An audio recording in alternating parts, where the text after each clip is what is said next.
W.F. House presents an unabridged recording of A Line You Have Traced by Roisin Dunnett, narrated by Olivia Mace, Gemma Lawrence, and Lizzie Schenk.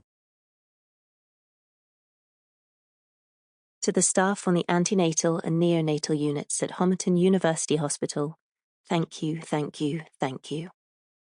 And to Taryn, I love you. Who do you want to be at the end of the world? Kelly Hayes, Saturday Afternoon Thoughts on the Apocalypse. A warmish day at the beginning of spring. A bird was singing. Bea pulled the tray out of the cash register and took it into the dark little room at the back of the shop and began counting out the coins. She had done this so many times, for many days and years now, and so she could count them quickly, barely thinking. The coin tray had 4 deep metal wells into which different sizes of coin went, and one by one she would dig the coins out of each well with her thumb and into her palm. When she had a certain number, she would set them down in a neat pile beside the tray and begin again.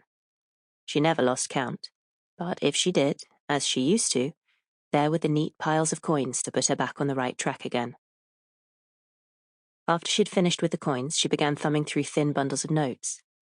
It was then, while staring somewhere between her hands and the space ahead of them, she saw the angel. It seemed to be bent over inside a nimbus of light. With the angel came a feeling of vague irritation and a strong flavor of peace. Then the angel was gone. The notes were still in her hand. She kept counting. Once the money had been locked in a safe, she walked back into the front of the jeweller's into the waning daylight.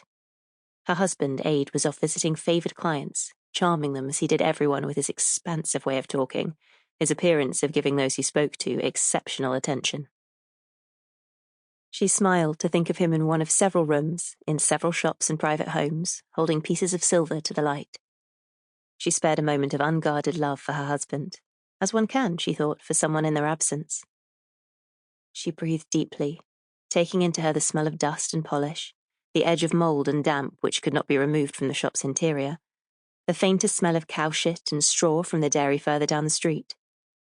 There were not many customers at this time in the afternoon. A woman walked in, stared at candlesticks, nodded at Bea, and went out again.